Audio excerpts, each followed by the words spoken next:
La Bible en un an. Lecture du 3 août. Romains, chapitre 16, versets 10 à 27. Saluez Apelles, qui est éprouvé en Christ. Saluez ceux de la maison d'Aristobule. Saluez Hérodion, mon parent. Saluez ceux de la maison de Narcisse, qui sont dans le Seigneur. Saluez Tryphène et Tryphose, qui travaillent pour le Seigneur. Saluez Perside, la bien-aimée, qui a beaucoup travaillé pour le Seigneur. Saluez Rufus, l'élu du Seigneur, et sa mère, qui est aussi la mienne. Saluez à Syncrite, Phlégon, Hermès, Patrobas, Hermas, et les frères qui sont avec eux. Saluez Philologue, et Julie, Nérée et sa sœur, et Olympe, et tous les saints qui sont avec eux. Saluez-vous les uns les autres d'un saint baiser. Toutes les églises de Christ vous saluent. Je vous exhorte, frères, à prendre garde à ceux qui causent des divisions et des scandales, au préjudice de l'enseignement que vous avez reçu. Éloignez-vous d'eux, car de tels hommes ne servent point Christ notre Seigneur, mais leur propre ventre, et, par des paroles douces et flatteuses, ils séduisent les cœurs des simples. Pour vous, votre obéissance est connue de tous, et je me réjouis donc à votre sujet, et je désire que vous soyez sages en ce qui concerne le bien, et purs en ce qui concerne le mal. Le Dieu de paix écrasera bientôt Satan sous vos pieds. Que la grâce de notre Seigneur Jésus-Christ soit avec vous. Timothée, mon compagnon d'œuvre, vous salue, ainsi que Lucius, Jason et Sosipater, mes parents. Je vous salue dans le Seigneur, moi, Tertius, qui ai écrit cette lettre. Gaius, mon hôte, et celui de toute l'Église vous salue. Eraste, le trésorier de la ville, vous salue, ainsi que le frère Quartus. Que la grâce de notre Seigneur Jésus-Christ soit avec vous tous. Amen. À celui qui peut vous affermir selon mon évangile et la prédication de Jésus-Christ, conformément à la révélation du mystère caché pendant des siècles, mais manifesté maintenant par les écrits des prophètes, d'après l'ordre du Dieu éternel, et porté à la connaissance de toutes les nations, afin qu'elles obéissent à la foi. À Dieu, seul sage, soit la gloire au siècle des siècles par Jésus-Christ. Amen. 2 Chroniques, chapitre 33, versets 14 à 25. Après cela, il bâtit en dehors de la ville de David, à l'occident, vers Guyonne, dans la vallée, un mur qui se prolongeait jusqu'à la porte des Poissons et dont il entoura la colline, et il s'éleva à une grande hauteur. Il mit aussi des chefs militaires dans toutes les villes fortes de Juda. Il fit disparaître de la maison de l'Éternel les dieux étrangers et l'idole, et il renversa tous les autels qu'il avait bâtis sur la montagne de la maison de l'Éternel et à Jérusalem, et il les jeta hors de la ville. Il rétablit l'autel de l'Éternel et y offrit des sacrifices d'action de grâce et de reconnaissance, et il ordonna à Juda de servir l'Éternel, le Dieu d'Israël. Le peuple sacrifiait bien encore sur les hauts lieux, mais seulement à l'Éternel, son Dieu.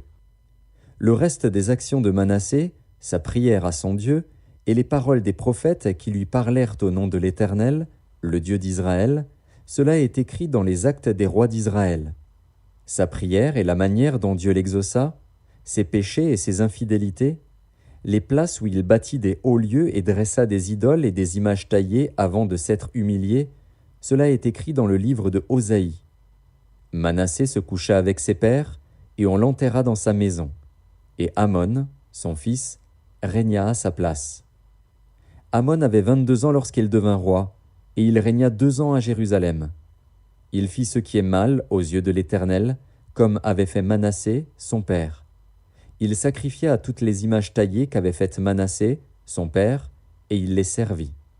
Et il ne s'humilia pas devant l'Éternel, comme s'était humilié Manassé, son père, car lui, Amon, se rendit de plus en plus coupable. Ses serviteurs conspirèrent contre lui et le firent mourir dans sa maison. Mais le peuple du pays frappa tous ceux qui avaient conspiré contre le roi Amon. Et le peuple du pays établit roi Josias, son fils, à sa place. 2 Chroniques, chapitre 34. Josias avait 8 ans lorsqu'il devint roi, et il régna 31 ans à Jérusalem. Il fit ce qui est droit aux yeux de l'Éternel, et il marcha dans les voies de David, son père. Il ne s'en détourna ni à droite ni à gauche. La 8e année de son règne, comme il était encore jeune, il commença à rechercher le Dieu de David, son père.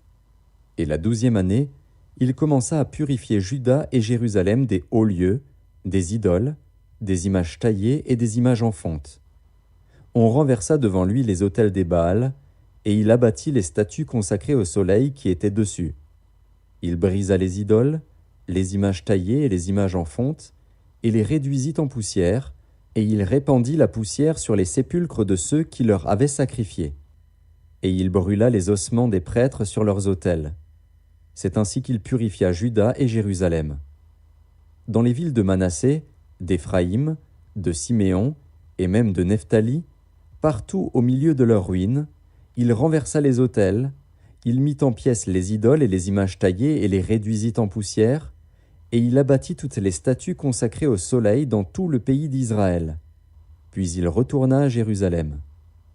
La 18e année de son règne, après qu'il eut purifié le pays et la maison, il envoya Shaphan, fils d'Atsalia, Maazéja, chef de la ville, et Joach, fils de Joachaz, l'archiviste, pour réparer la maison de l'Éternel, son Dieu. Ils se rendirent auprès du souverain sacrificateur Ilkija, et on livra l'argent qui avait été apporté dans la maison de Dieu, et que les Lévites gardiens du seuil avaient recueilli de Manassé et d'Éphraïm et de tout le reste d'Israël, et de tout Juda et Benjamin et des habitants de Jérusalem. On le remit entre les mains de ceux qui étaient chargés de faire exécuter l'ouvrage dans la maison de l'Éternel. Et ils l'employèrent pour ceux qui travaillaient aux réparations de la maison de l'Éternel, pour les charpentiers et les maçons, pour les achats de pierres de taille et de bois destinés aux poutres et à la charpente des bâtiments qu'avaient détruits les rois de Juda. Ces hommes agirent avec probité dans leur travail. Ils étaient placés sous l'inspection de Jacat et Abdias, lévites d'entre les fils de Mérari, et de Zacharie et Meshulam, d'entre les fils des Kéatites. Tous ceux des Lévites qui étaient habiles musiciens surveillaient les manœuvres et dirigeaient tous les ouvriers occupés aux divers travaux. Il y avait encore d'autres Lévites secrétaires, commissaires et portiers. Au moment où l'on sortit l'argent qui avait été apporté dans la maison de l'Éternel, le sacrificateur Ilkija trouva le livre de la loi de l'Éternel donné par Moïse. Alors Ilkija prit la parole et dit à Shaphan, le secrétaire, « J'ai trouvé le livre de la loi dans la maison de l'Éternel. » Et Ilkija donna le livre à Shaphan.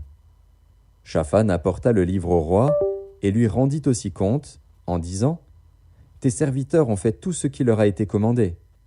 Ils ont amassé l'argent qui se trouvait dans la maison de l'Éternel et l'ont remis entre les mains des inspecteurs et des ouvriers. » Shaphan, le secrétaire, dit encore au roi, « Le sacrificateur Ilkija m'a donné un livre. » Et Shaphan le lut devant le roi. Lorsque le roi entendit les paroles de la loi, il déchira ses vêtements. Et le roi donna cet ordre à Ilkija, à Akikam, fils de Shaphan, à Abdon, fils de Miché, à Shaphan, le secrétaire, et à Azaja, serviteur du roi. « Allez, consultez l'Éternel pour moi et pour ce qui reste en Israël et en Juda, au sujet des paroles de ce livre qu'on a trouvé.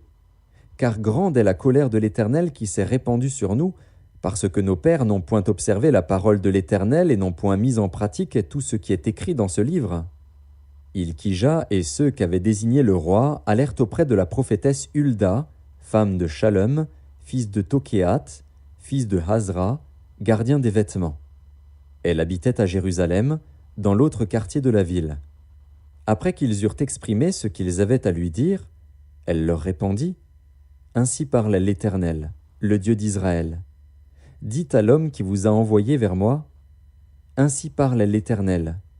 Voici, je vais faire venir des malheurs sur ce lieu et sur ses habitants, toutes les malédictions écrites dans le livre qu'on a lu devant le roi de Juda. Parce qu'ils m'ont abandonné et qu'ils ont offert des parfums à d'autres dieux, afin de m'irriter par tous les ouvrages de leurs mains, ma colère s'est répandue sur ce lieu, et elle ne s'éteindra point. Mais vous direz au roi de Juda qui vous a envoyé pour consulter l'Éternel, « Ainsi parle l'Éternel, le Dieu d'Israël, au sujet des paroles que tu as entendues. Parce que ton cœur a été touché, parce que tu t'es humilié devant Dieu en entendant ces paroles contre ce lieu et contre ses habitants, parce que tu t'es humilié devant moi, Parce que tu as déchiré tes vêtements et que tu as pleuré devant moi, moi aussi, j'ai entendu, dit l'Éternel. Voici, je te recueillerai auprès de tes pères, tu seras recueilli en paix dans ton sépulcre, et tes yeux ne verront pas tous les malheurs que je ferai venir sur ce lieu et sur ses habitants. » Ils rapportèrent au roi cette réponse. Le roi fit assembler tous les anciens de Juda et de Jérusalem. Puis il monta à la maison de l'Éternel avec tous les hommes de Juda et les habitants de Jérusalem, les sacrificateurs et les Lévites, et tout le peuple, depuis le plus grand jusqu'au plus petit. Il lut devant eux toutes les paroles du livre de l'Alliance qu'on avait trouvé dans la maison de l'Éternel. Le roi se tenait sur son estrade, et il traita alliance devant l'Éternel, s'engageant à suivre l'Éternel et à observer ses ordonnances, ses préceptes et ses lois, de tout son cœur et de toute son âme, afin de mettre en pratique les paroles de l'Alliance écrites dans ce livre. Et il fit entrer dans l'Alliance tous ceux qui se trouvaient à Jérusalem et en Benjamin. Et les habitants de Jérusalem agirent selon l'Alliance de Dieu, du Dieu de leur père. Josias fit disparaître toutes les abominations de tous les pays appartenant aux enfants d'Israël, et il obligea tous ceux qui se trouvaient en Israël à servir l'Éternel, leur Dieu. Pendant toute sa vie, ils ne se détournèrent point de l'Éternel, le Dieu de leur père. Psaume chapitre 26. Rends-moi justice, Éternel, car je marche dans l'intégrité. Je me confie en l'Éternel, je ne chancelle pas. Sonde-moi, Éternel, éprouve-moi. Fais passer au creuset mes reins et mon cœur, car ta grâce est devant mes yeux, et je marche dans ta vérité. Je ne m'assieds pas avec les hommes faux, je ne vais pas avec les gens dissimulés. Je hais l'assemblée de ceux qui font le mal, je ne m'assieds pas avec les méchants. Je lave mes mains dans l'innocence, et je vais autour de ton autel, ô Éternel, pour éclater en actions de grâce et raconter toutes tes merveilles. Éternel, j'aime le séjour de ta maison, le lieu où ta gloire habite. N'enlève pas mon âme avec les pécheurs, ma vie avec les hommes de sang, dont les mains sont criminelles et la droite pleine de présents. Moi, je marche dans l'intégrité, délivre-moi et aie pitié de moi. Mon pied est ferme dans la droiture, je bénirai l'Éternel dans les assemblées. Proverbe chapitre 20, verset 19. Celui qui répand la calomnie dévoile les secrets. Ne te mêle pas avec celui qui ouvre ses lèvres.